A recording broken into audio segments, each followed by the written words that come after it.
BJP या मोदी सरकार Israel से अपने करीबी संबंधों या रुझान के कारण चर्चा का विरोध कर रही है, या ये कह रही है कि दोनों देशों से हमारे संबंध बहुत अच्छे हैं, इस पर असर पड़ सकता है? क्या भारत इजरायल को नाराज करने का जोखिम उठा सकता है? हम प्राइम टाइम में बात करेंगे। हमारे साथ विवेक काटजू साहब हैं, पूर्व राजनयिक, हर्ष डोभाल हैं, पश्चिम एशिया में रहे हैं और इजरायल में भी आपको रहने का अनुभव प्राप्त हुआ है, वहाँ से पत्रकारिता करने का। विजय गोयल साहब अभी जुड़ जाएंगे हमारे साथ। नीलोत्पल बसु, नेता सीपीएम, बारिश का इस वक्त है तो आते ही होंगे। प्रोफेसर अपूर्वानंद है दिल्ली विश्वविद्यालय से। जब तक नेता लोग आ जाएं तब तक विवेक जी, क्या ये विचित्र स्थिति नहीं है कि हम ये बात अगर कहें कि हम चर्चा इसलिए नहीं करनी चाहिए कि इससे इजरायल और फिलिस्तीन के संबंधों पर हमारा असर पड़ जाएगा? देखिए, भारत सरकार ने बयान तो दिया है। 10 जुलाई को जो बयान दिया, अगर आप उस पर नजर डालें, वो बयान की अंग्रेजी में प्रतिलिपि मेरे पास है, तो उसमें भारत सरकार ने इजराइल ये खेद जताया है अपने लहजे में कि जो कि एयर अटैक्स हो रहे हैं इजराइल की तरफ से। इसके साथ साथ भारत सरकार ने ये भी कहा है कि जो रॉकेट्स चला रही है हमास, वो भी गलत है। तो एक संतुलित बयान आया है। ये खाना पूर्ति वाला बयान नहीं लगता? नहीं, खाना पूर्ति वाला बयान नहीं है। अगर आप इजाजत दें, नेतृत्व वाला बयान कहाँ है? मतलब भारत तो इन कम से कम फिलिस्तीन के प्रति सहानुभूति रखने वाला मुल्क है। भारत का इसमें नेतृत्व वाला बयान देखिए, मेरा मानना है कि विदेश नीति, सामरिक नीतियां जज्बात पे नहीं, मैं व्यवहारिकता की बात कर रहा हूं, हितों पे आधारित होती हैं। आपने 1936 का बयान का दिखाया, ठीक है। 1936 का अगर आपको याद होगा, वो सब जो हुआ था वो बैलफोर डिक्लेरेशन के चलते, जो 1918 का बैलफोर डिक्लेरेशन हो रहा था ना सर। सुन ले मेरी बात, मैं भी बोल लूं। उसके तहत था, जब जूइश माइग्रेशन हो रहा था। भारत ने जो भी सहानुभूति दिखाई है, दिखानी चाहिए, वो दिखाई है, ऐतिहासिक रूप से दिखाई है। ऐतिहासिक रूप से, लेकिन ताली दो हाथ से बजती। क्या कभी किसी अरब देश ने फलस्तीन से, पीएलओ से ये बयान आया है कि पाकिस्तान से जो आतंकवाद भारत सह रहा है 25 साल से, वो गलत है? जो भारत के नागरिकों का खून बहा है वो गलत है? या ताली एक ही हाथ से बजेगी भाई? राजनयिक नियमों, राजनयिक चीज देखिए, नहीं देखिए, कहां से कहां लेके जा रहे हैं? नहीं, मैं आपसे क्या कह रहा हूं, मतलब आप बयान ना देने की सजा आप फिलिस्तीन को देंगे? देखिए, मतलब हमारी अपनी, मैं वसुधैव कुटुंबकम वाले भारत से पूछ रहा हूं, आप उसके राजनयिक रहे हैं। मैं राजनयिक रहा हूं। देखिए, स्लोगन अच्छी चीज होती है। नहीं, मैं स्लोगन की बात नहीं कर रहा हूं। स्लोगन की भाषा तो आप लोगों की है, आप राजनीतियों की भाषा देखिए क्या भाषा होती है। मैं राजनीति से बहुत दूर हूं। मैं पूर्व राजनयिक हूं, और राजनयिक के सिद्धांत दो होते हैं, हितों की सुरक्षा, और दूसरा कौन से हित हैं इसमें जिसकी सुरक्षा हमें करनी चाहिए? हमारे हित दोनों तरफ है, दोनों तरफ इजराइल में है और अरब दुनिया में है। अच्छा, दूसरी चीज मैं आपसे कहूं, अरब दुनिया में क्रोकोडाइल टीयर्स तो बहुत बहाए जा रहे हैं। कतर एक तरफ है, सऊदी दूसरी तरफ है। कौन सहायता के लिए पहुंचाएगा? तो हम अरब दुनिया को देखकर अपनी नीति तय करेंगे कि अरब दुनिया का फिलिस्तीन के प्रति क्या नजरिया है? हम क्या अलग अपनी नीति तय करेंगे? क्योंकि पर ये नजरिया तो तब भी अरब दुनिया का था। घरेलू जो राजनीति है, उसकी साया क्या हमारी विदेश नीति और हमारी सामरिक नीतियों पे पड़ेगी? क्यों नहीं पड़ती है? क्यों पाकिस्तान को लेकर इतनी घरेलू राजनीति हो जाती है? गलत नहीं होती? वो भी गलत है। नहीं, गलत की बात नहीं, गलत है। मैं क्या ये पर्याप्त बात कर रहा हूं? काटजू साहब ने जो कहा कि अरब देशों का ही रुख स्पष्ट नहीं है फिलिस्तीन के प्रति, ठीक है, अरब देशों का रुख भारत के प्रति पाकिस्तान समर्थित आतंकवाद को लेकर स्पष्ट नहीं है, इसीलिए हम अपने हितों की रक्षा के लिए दोनों देशों से एक बीच वाला ऐसा बयान दे दें जिसमें लगता नहीं है कि कोई एक देश इस तरह के परिस्थितियों में, जो खुद को शांति का समर्थक और पुजारी देश कहता है, कबूतर छोड़ने वाला, वो कोई लाइन ले रहा है। मुझे लगता है कि हमारा नैतिक कंपास पूरी तरह से खो गया है, और हमें पता नहीं है कि अंतर्राष्ट्रीय जगत में हम कौन सी भाषा बोलें। अभी काटजू साहब ने हितों की बात की, राष्ट्रीय हितों की बात की, और उन्होंने फिलिस्तीन पर एक फैसलाकुन साफ रुख नहीं लेने के पक्ष में यह कहा कि पाकिस्तान के खिलाफ अरब मुल्क क्यों नहीं बोलते हैं। इससे बहुत स्पष्ट है कि खुद राजनयिक दुनिया में और वह समझ कैसे हमारी राजनीति में पहुंच गई है कि हम फिलिस्तीन के आज़ाद वजूद को बार बार उस पर जोर नहीं दे रहे हैं। फिलिस्तीन अभी आज़ाद मुल्क नहीं है, उसे मुल्क की हैसियत में जीने नहीं दिया जा रहा है। इस बात को बार बार कहने की ज़रूरत है। इजराइल अगर यह बहाना ले रहा है कि उसके 3 किशोर अपहृत हुए और उनकी हत्या हो गई, इसके जवाब में वह कर रहा है, तो यह झूठ है। यह बात अगर इंग्लैंड का रॉबर्ट फिस्क कह सकता है, या अगर इजराइल के पत्रकार कह सकते हैं, अगर अमरा खास कह सकती है, अगर यूरी आमनरी कह सकते हैं, तो एक हिंदुस्तान फुटबॉल क्लब है यूएफए जो है, उसने कहा है कि हम अपना इजराइल के क्लब को नहीं खेलने देंगे। उसने करके अपने एक पोजीशन ली। स्टीफन हॉकिंग्स ने क्या किया? स्टीफन हॉकिंग्स ने कहा कि इस समय इजराइल के साथ किसी भी प्रकार का बौद्धिक संपर्क रखना अपराध है, और उन्होंने बहिष्कार किया, इसलिए कि अब इसके अलावा कोई उपाय नहीं लगता है कि इजराइल दुनिया के बड़े वैज्ञानिकों में से एक माने जाते हैं। हाँ, सबसे बड़े वैज्ञानिकों में से एक हैं। अगर वह यह कह रहे हैं, वे तो कोई राजनेता नहीं, वे कोई मुस्लिम समर्थक नहीं है, लेकिन उन्हें अपना बौद्धिक कर्तव्य मालूम पड़ता है कि वो ये अंतर्राष्ट्रीय जगत को बतलाएं कि अभी उसका काम ठीक वही है जो दक्षिण अफ्रीका की सरकार पर दबाव डालकर अंतर्राष्ट्रीय समुदाय ने हासिल किया था। इसके अलावा और कोई उपाय नहीं है। और अगर यह बात भारत में भारत के बुद्धिजीवियों, भारत के पूर्व राजनयिकों या अभी के राजनयिकों को समझ में नहीं आ रही है, तो ये बहुत दुर्भाग्य की बात है। मैं इस पे जवाब देना चाहता हूँ। मुझे कोई एतराज नहीं है, बुद्धिजीवी कहें, बयान दें, लेकिन क्या रूस की सरकार, चीन की सरकार, किसी भी मेजर प्रमुख देश की सरकार ने संतुलित बयान के अलावा कुछ दिया? संतुलित क्या है, मैं यही जानना चाहता हूं। नहीं, देखिए भावनाओं पे खाना पूर्ति है ना, भावनाओं पर राजनय क्या है, फिर खाना पूर्ति है। विदेश नीति भावनाओं पर चलेगी, हत्यारे और हत्या होने वाले नीति नहीं तो फिर हमारे प्रधानमंत्री क्या बोल रहे थे ब्रिक्स में, जब वो बोल रहे थे एक्सेलेंसीज, वो क्या बोल रहे हैं? आपने पूरा बयान नहीं पढ़ा। नहीं, उसी वक्तव्य में, क्या लिखा है? उसी वक्तव्य में उन्होंने ये भी कहा है, आप देखें अगर पॉलिटिकल स्टेटमेंट जो उनकी आई है, उसमें कहा है फिलिस्तीन और इसके बारे, इजराइल के बारे में कि एक नेगोशिएटेड सेटलमेंट होनी चाहिए। उन्होंने बिल्कुल सही कहा है, सीज फायर होनी चाहिए। जो भी इजिप्ट, मिस्र सीज फायर का जो तो उनका बयान ये है, आपके विदेश मंत्री का बयान ये है, आप कहते हैं कि हमने ठीक ठीक बोला है।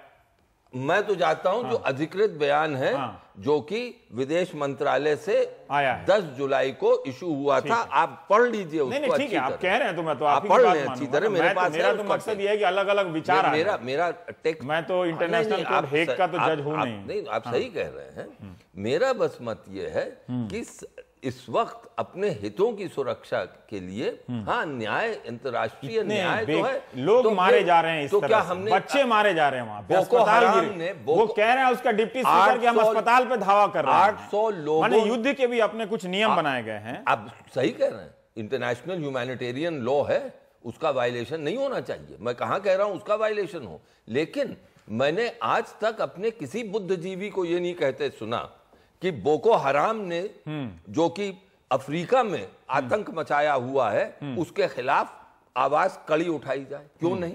मुझे लगता है कि आप आंशिक रूप से सुनते हैं, क्योंकि भारत के जिन्हें बुद्धिजीवी कहा जाता है, उनमें से सब ने बोको हराम के खिलाफ बयान दिए हैं, लेख लिखे हैं। इसका मतलब पढ़ा नहीं जाता है। आईसिस के खिलाफ सब ने बयान दिए हैं और लेख लिखे हैं, लेकिन यह बहुत दुर्भाग्य की बात है कि जब एक मसले पर स्टैंड लेने की बात की जाती है तो सामने लाकर दूसरी चीज को खड़ा किया जाता है और कहा जाता है कि आपने कांग्रेस ने ऐसा किया तो बीजेपी ऐसा नहीं, कि आपने उस पर उतना कड़ा बयान नहीं दिया जाता। ये वैसा ही है जैसे जब गुजरात में जो जनसंहार हुआ उसकी निंदा हो रही थी तो कहा जा रहा था कि आप कश्मीर के पंडितों के बारे में क्यों नहीं बोल रहे। ये एक अजीब सा तुलनात्मक रुख है और जिसे संतुलित कहा जाता है। मैं फिर कह रहा हूं, जो हत्यारा है और जिसकी हत्या हो रही है उसके बीच संतुलन रखना बहुत कठिन है। अगर आप जिनकी हत्या हो रही है उनके पक्ष में खड़े नहीं हैं तो आप संतुलित नहीं हैं। ठीक है। और हमास कैसा ऑर्गेनाइजेशन? देखिए आतंकवादी है या नहीं है? बारी बारी से आता हूं। हाँ, देखिए हत्याओं की इन्होंने बात की, हत्या तो 3 इजरायलियों की हुई थी, ये भी बात सच है। 3 इजरायली किशोर मारे गए, एक उनमें सोल्जर था और ये सेटलर्स थे, जो इजरायली बस्तियां जिनको हम कहते हैं, जो लगातार 1948 के बाद बनती आई हैं। यहाँ पे 2 बातें मैं कहना चाहूँगा, थोड़ा समय चाहूँगा। एक तो ये है कि जो इक्वी डिस्टेंस की हम बात करते हैं, ये बात क्लियर होना बहुत जरूरी है कि एक ऑक्यूपायर है, एक ऑक्यूपाइड है, एक स्वतंत्र देश है, माइटी है, एक के पास दुनिया की बेहतरीन state of the art defence technology है, मिसाइल्स हैं, हेलीकॉप्टर गनशिप्स हैं, सारे हथियार हैं और हमें बेच रहा है। हम लगभग इजराइल के नंबर 1 क्रेता बन चुके हैं हथियारों के, और इजराइल नंबर 1 विक्रेता, ऑलमोस्ट वहाँ हम पहुँच चुके हैं। शायद ये उनको हितों की बात कर रहे हैं। अच्छा, जहाँ तक हितों की बात है, जहाँ तक हितों की बात है, क्या हम इस पर नज़र नहीं डालेंगे? अरब देशों की आप तुलना कर रहे हैं, अरबों ने कुछ नहीं बोला इसलिए हम इसको सपोर्ट नहीं करेंगे। हमारे कितने रेमिटेंसेस आते हैं अरब देशों से, कितने लोग अरब देशों में काम कर रहे हैं और कितने लोग इजराइल में काम कर रहे हैं। मैं 6 साल इजराइल में रहा हूँ, मुझे पता है इजराइल का वीज़ा लेना, इजराइल में घुसना कितना मुश्किल है। जहाँ तक हितों की, अब हित अगर केवल डिफेंस कॉपरेशन है, हित अगर केवल इंटेलिजेंस कॉपरेशन है, हित अगर केवल मिलिटराइजेशन है तो अलग बात है। हम उन लाखों करोड़ों लोगों को नहीं देख रहे हैं जिनके घर परिवार पल रहे हैं, क्योंकि अरब देश एक बड़ी मात्रा में जॉब देता है हम लोगों को। मैं काजू साहब की बात का मैं जिक्र कर रहा हूँ। दूसरी बात यह है कि जहाँ तक इजराइल और फिलिस्तीन का सवाल है, दोनों को हम इक्वल एक चश्मे से नहीं देख सकते हैं। हमें ये देखना होगा कि जो 3 इजरायली युवक अपहरण और मारे गए, इनकी रिस्पॉन्सिबिलिटी अभी तक किसी ने नहीं ली है। और हमास को काजू साहब अच्छी तरह से जानते हैं, हमास कितना ही जघन्य कृत्य करे जिसको हम निंदा करेंगे, Hamas as an organisation historically responsibility ली है। So we do not know कि हमास ने किया है। अगर हमास ने भी किया है तो हमास के लिए आपने 200 लोग मार दिए, 40 बच्चे मर गए उसमें, आपने हॉस्पिटल्स में बॉम्बिंग कर ली, आपने डिसेबिलिटी सेंटर में बॉम्बिंग कर दी। यूएन एजेंसीज बता रही हैं कि 7-8 स्कूल्स आपने बॉम्ब कर दिए और इंडिया चुप बैठा हुआ है। अगर ये डिप्लोमेटिक प्रैग्मेटिज्म है, I am sorry, it is shocking. बल्कि मुझे लगता है कि भारत में कहीं ना कहीं भारत का एक सेक्शन, हमारा political establishment including BJP and Congress, और ज़्यादा बीजेपी में, शायद इजराइल को एक चश्मे से देखता है, जो है एक तरह की ऑ and respect for their cruel brutal methods of crushing what they call terrorism और अपोजिशन और रेजिस्टेंस। काजू साहब, मुझे एक बात बताइए, क्या हिंदुस्तान जैसे दो, वही एप्रिसिएशन है जो हर्ष ने कहा, आप अपनी बात करें, मैं अपना सवाल पूछूं। सर, मैं मैं एक पॉइंट भूल गया था कि इंडिया और इजराइल की बात हो रही। भारत पहला नॉन अरब कंट्री है जिसने PLO को sole legitimate dependent of Palestine मान्यता दी थी, माना है। पहला नॉन अरब कंट्री, बल्कि हमको मजाक में एक और अरब देश बोला जाता था। और भारत का, मुझे ये लगता है कि पिछली सरकार तक भी कुछ हद तक 1992 से रिलेशन बदलने शुरू हुए हैं, लेकिन कम से कम इजराइल को एक तरह की request, warning that you must exercise restaurant, ये होता था। इस बार अभी तक कोई क्लियर स्टेटमेंट नहीं आया है। स्टेटमेंट, मुझे एक बात बताइए, एक शोषक है, स्टेटमेंट लिप सर्विस भी नहीं है। देखिए इजराइल कमजोर है, हमारी संवेदना सहानुभूति किससे होनी चाहिए? हमारा हिस्टोरिकल कमिटमेंट पैलेस्टीन कॉज के साथ with their right to a sovereign state has sort of diluted. 3 point. पहली चीज जो हमने बयान स्टैंड लिया है अभी, उससे जो 70 लाख भारतीय काम करते हैं खाड़ी के देशों में, उनकी एम्प्लॉयमेंट का कोई खतरा नहीं है। उसको इससे जोड़ना गलत है। उसको से जोड़ा नहीं उन्होंने। उन्होंने कहा आप हितों की बात कर रहे हैं ना, नहीं तो वो, अरे वो आप इजराइल आप कह रहे थे अरबों ने कुछ नहीं कहा इसलिए हम कुछ नहीं करेंगे। वो रवीश जी, वो अरबों ने पाकिस्तान को कुछ नहीं कहा इसलिए हम, भाई वो हित तो हमारे सिक्योर हैं हित। दूसरी चीज, हाँ, सुरक्षा और सामरिक हित बहुत ही महत्वपूर्ण होते हैं। जो भी इन हितों को नजरअंदाज करता है, मेरा मानना है अपने राजनयिक अनुभव की हैसियत से वो गलत है। तीसरी चीज, हमने ये भारत सरकार का बयान जो आया है, मैं आपकी अनुमति चाहता हूं, अंग्रेजी में एक लाइन पढ़ दीजिए।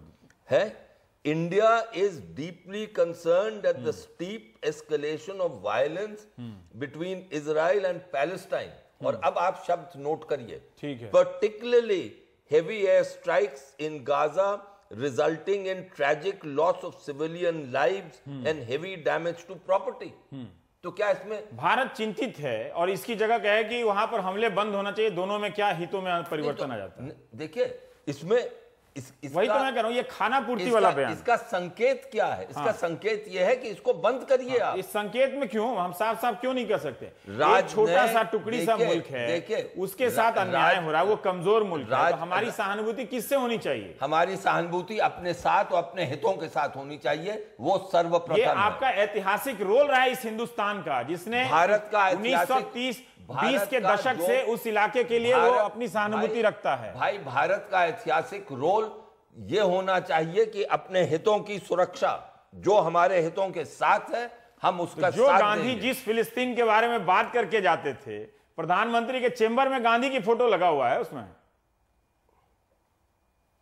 जो इन्होंने कंसर्न वाली बात कही काटजू साहब ने, क्या वो पर्याप्त नहीं है क्या? नहीं, कंसर्न ठीक है, लेकिन जैसा आपने कहा कि इन्होंने कहा अपने हितों की, और ये ठीक इजरायली भाषा है जिसमें अपने हितों के अलावा दुनिया में और कुछ नहीं देखा जाता है। कम से कम भारत इस प्रकार का देश नहीं रहा है। अगर वो इजराइल के रास्ते जा रहा है तो हमें मान लेना चाहिए कि हमने एक अच्छा पथ प्रदर्शक चुन लिया है। ठीक है, ये गलत है, ये कुछ समय के लिए संबित है हमारे साथ, कुछ समय के लिए हम बड़ा शुक्रगुजार हैं। बीजेपी पे ये आरोप लग रहा है कि आप इजराइल के खिलाफ चिंता जरूर जताया, अभी काटजू साहब पढ़ के बता रहे थे, इसलिए लाइन नहीं लेते कि आपके नेताओं का भी एक सॉफ्ट कॉर्नर हो गया है। बड़ा एक सुंदर सा सपना है कि हमें इजराइल जैसा हो जाना चाहिए, इजराइल की ऐसी टेक्निक है। नरेंद्र मोदी भी गुजरात में मुख्यमंत्री रहते हुए गए थे वहां पर, और जब उनकी जीत हुई थी तो इजराइल ने एक खास तरह से उत्साह, हालांकि अन्य देशों ने भी देखा था, इजराइल ने भी देखा था। तो बीजेपी काफी सॉफ्ट है इजराइल को लेकर। देखिए, सर ने भी, विवेक सर ने भी एक लाइन पढ़ा था, तो दूसरा लाइन मैं भी पढ़ देता हूँ, एक ही लाइन है वैसे। We have diplomatic ties with both nations. Any discourteous reference to any friendly country can impact our relation with them. Sir, हम ये धान थोड़ी खरीद रहे हैं इजराइल और फिलिस्तीन से, वहां आदमी मर रहे हैं ना संबित भाई। अच्छा, ठीक, दो लाइन में बता, ठीक है, अपनी बात कहिए प्लीज। देखिए, मुझे लगता है कि राजनयिक संबंधों में यहाँ पैनल में जितने वरिष्ठ लोग बैठे हैं, कोई नहीं इससे नकारेगा कि ये मध्यम मार्ग सबसे उचित मार्ग होता है। जिस मार्ग में चल के वसुधैव कुटुंबकम कहाँ गया? हर जगह आप देखिए, राजनयिक विषयों में आपके कुटुंब का एक परिवार, एक सदस्य मारा जा रहा है, दोनों मित्र हैं, तो एक ऐसे मार्ग पे चलने की आवश्यकता है जहां अपना ध्येय भी सिद्ध हो, अर्थात जो अपने देश की डोमेस्टिक राइट्स, दुकानदार की तरह बात कर रहे हैं साहब कि सामान बेचना है, खरीदना है, छोड़ो बाकी तो झगड़ा कर रहे हैं। ये हिंदुस्तान, मैंने एक उदाहरण दिया संबित भाई, 1936 का हिंदुस्तान, जहां बिजली नहीं, अखबार नहीं पहुंचता होगा इस तरह से, और उस समय अगर इटावा, सहारनपुर और अगर मऊ के लोग अगर फिलिस्तीन को लेकर अगर प्रदर्शन कर रहे हैं, तो वो ज्यादा जागरूक हिंदुस्तान है, उसके पास अपना एक नजरिया है। ये हिंदुस्तान तो व्यापारी की तरह बात कर रहा है कि हमें दोनों हित खराब हो जाएंगे। ये बिल्कुल व्यापारी की तरह बात नहीं कर रहा है। आप देखिए, दोनों ही पक्ष महत्वपूर्ण हैं, दोनों के साथ संबंध है। एक तरफ तेल है, एक तरफ अरब में हमारे करोड़ों लोग नौकरी कर रहे हैं, तो दूसरी तरफ हमारे ऐसे संबंध हैं जहां से हमारे पास मिलिट्री अरेंजमेंट्स चल रहा है। लगभग इजराइल का नंबर 1 जो खरीदार है मिलिट्री इक्विपमेंट्स का, वो हिंदुस्तान है। आप देखिए, अभी हाल फिलहाल में इजराइल का सैटेलाइट हमने छोड़ा। 1998 में पोखरान जब हुआ तो पूरा देश हमारे खिलाफ था, तो एक ही देश हमारे साथ खड़ा था, तो वो इजराइल खड़ा था कि नहीं, सैंक्शन नहीं होना चाहिए। आप बताइए, एक मध्यम मार्ग में चलना उचित है कि नहीं है? और एक स्ट्रॉन्ग स्टेटमेंट यह भी होना चाहिए कि डोमेस्टिक कंपल्शंस ऑफ पॉलिटिक्स जो है वो डोमेस्टिकली ही रहे। तो आप पाकिस्तान को घसीट लेते हैं, सबको बांग्लादेश को घसीट लेते हैं, तो वो क्या पॉलिटिक्स नहीं है? नहीं, तो फिर इजराइल को क्यों ना? डोमेस्टिक कंपल्शन ऑफ पॉलिटिक्स में इमीडिएट क्या हम इजराइल से डरते हैं क्या? वो हित वाली बात छोड़िए, क्या इजराइल से कोई भय है क्या? नहीं, हम इजराइल होना चाहते हैं। हम इजराइल होना चाहते हैं। हम इजराइल होना चाहते हैं। और इजराइल होने में क्या बुराई है, अगर कोई सामान्य दर्शक समझना चाहे तो? इजराइल होने में वह बुराई है जो इस कार्यक्रम की शुरुआत में आपने जो क्लिपिंग्स दिखलाई, जिसमें इजराइल के लोग फोल्डिंग चेयर्स लेकर ऊंची जगह पर गए कि जब गाजा पट्टी पर बम गिरे तो आतिशबाजी की तरह उसको पॉपकॉर्न खाते हुए देख के उसका आनंद लिया जाए। अगर हम इस तरह के नागरिक बनना चाहते हैं, इस तरह के लोग बनना चाहते हैं, तो मुझे कुछ नहीं कहना है, इसमें कोई बुराई नहीं है। अगर आप इस तरह के लोग होना चाहते हैं, इस तरह के लोग होना चाहते हैं कि आप ये लिखें कि दरअसल इजराइल की, फिलिस्तीन की जो माएँ हैं वो सपोलों को जन्म देती हैं, इसलिए फिलिस्तीन में सारे लोगों को मार डालना चाहिए ताकि सपोले पैदा ना हो।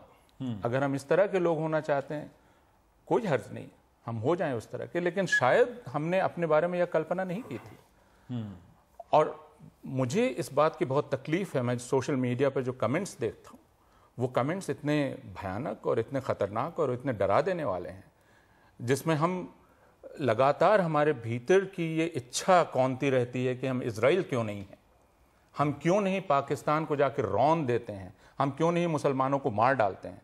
हर कमेंट में यही बात झलकती है और यह बात बहुत खतरनाक है।